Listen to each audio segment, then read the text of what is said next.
Hey everybody, and happy Easter.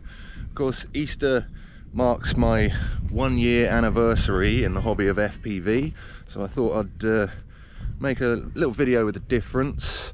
Well, I thought I'd go through a few tips for beginners that I might be able to impart some of my wisdom that I've picked up over the last 12 months to help some of you guys out who are just getting into it now. So while I'm up here on the farm having a little walkabout, I'm going to think up some top tips and I will record them as and when I think of them.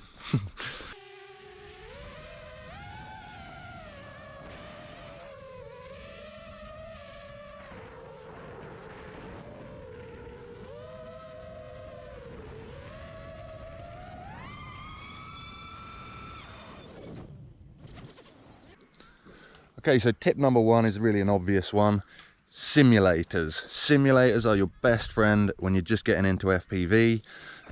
You really can't spend enough time on them. If you've got a decent computer, there's loads of them out there to choose. Velocidrone is a really good one, really popular. Other than that, you've got your major ones like Freerider, Liftoff, Drone Racing League. You know, there's so many of them. Uncrashed is a new one that I'm hearing a lot about. I've not tried it myself yet. I'm waiting until I've upgraded my computer.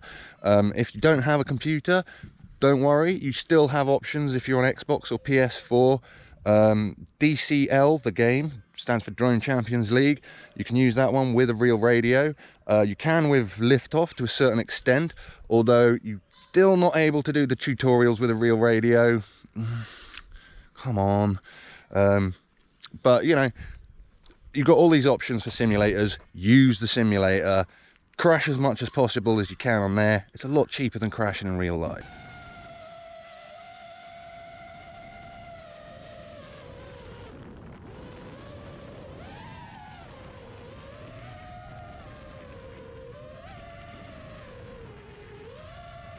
Tip 2, find yourself a playground, somewhere where you can go, where it doesn't matter where it is. Personally, I use out here on the farm where I work. I'm half a mile away from the nearest people or buildings. There's a few trees about. You can, you know, hit a few gaps, that sort of thing. Grow your confidence in a familiar place with familiar obstacles that you can try again and again. And if you crash, you know where your drone is, you know. And don't be scared of crashing. Crashing is a very important part of learning to fly. If you're not crashing, you're not learning.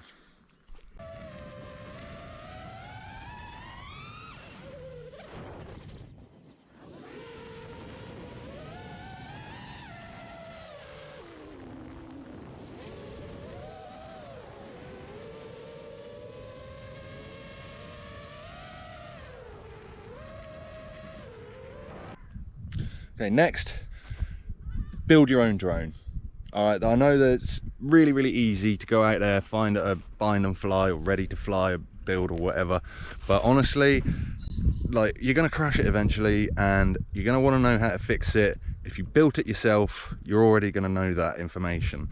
It's a no-brainer, but I still see people on Facebook all the time asking what they do to how to replace a motor, or, you know, what do they do? My drone's not working anymore. Your flight controller's fucked, mate. Sorry, you got to fix it. Oh, how do I fix it? Well, you learn to solder. If you build your own drone from the start, it's just going to make life easier for you. There's no two ways about it.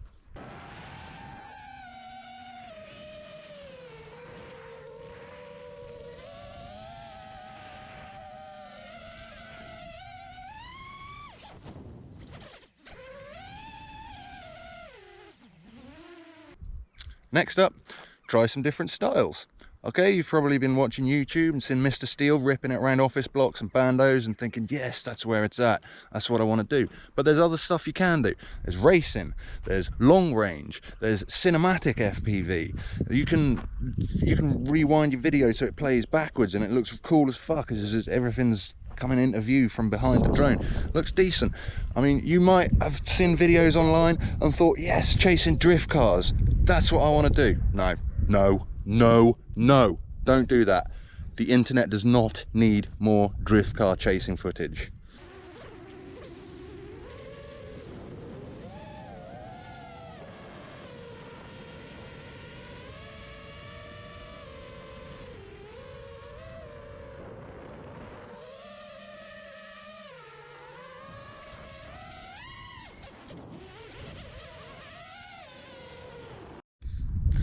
This one's just a quick no-brainer really. Buy good quality equipment. Buy cheap, buy twice. It's always been the same, no matter what your hobby.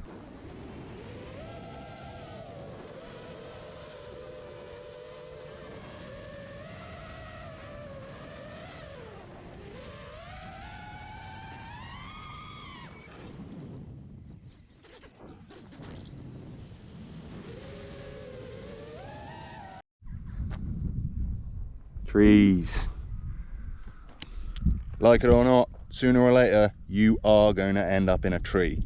So just get some stuff to help yourself out. A bit of rope, a fishing rod, anything really. Joshua Bardwell's got a whole video on how to rescue your drone from a tree. Go and watch it, and then you're going to be a bit more prepared. But sooner or later, one of them bad boys, it's going to be where your drone's stuck.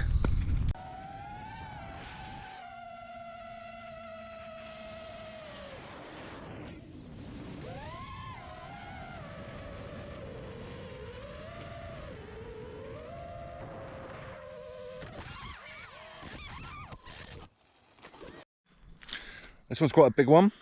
If you might have been in the hobby for a little while, you're looking to upgrade your gear. A lot of people start out on analog and then they want to try digital. Now there's a couple of main companies doing that. DJI is the obvious one, and then there's HDZero that have come around in the last sort of year or so as well. Both do very good quality equipment, but both are good for different applications. Decide on which one is going to be best for you before you fork out the money. Remember that the price of DJI stuff is slowly coming down, whereas HDZero, they're developing new stuff and their price point isn't really, it's not set in stone, I suppose, but it's pushing its way up. When I fly HDZero, and when I first got it, I managed to get the receiver module on offer and I got it at a discounted price. These days HDZero are releasing their own receiver and it's twice what I paid for it. Bear in mind, if you want to go for HDZero in this day and age, you're going to have to be spending out $400, $500, maybe $600 on a set of goggles beforehand. Then you've got to buy that receiver on top. Whereas with DJI, it's all in the goggle, and those are coming down in price now at like $500, something like that. So that is just something, I'm not trying to sway your decision either way. It is entirely up to you which one you go with if you want to go digital. Don't let anybody else make that choice for you. Weigh up the options and decide what's best for you. And that's all I can say on that subject, because it's a hot topic all over the internet. If I slate HDZero, I'm gonna have a whole bunch of HDZero fanboys on my YouTube channel going, no, don't hate HDZero. But then if I slate DJI, I'm gonna have them doing it as well. So I am neither for or against either of them. Personally, I fly HDZero when I'm not on analog, but it's your choice and it's up to you what you want to use.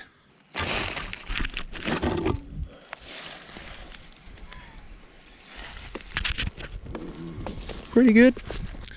Okay, this one's not really a flight tip, but I feel like every pilot should try and find a way to engage their audience a little more.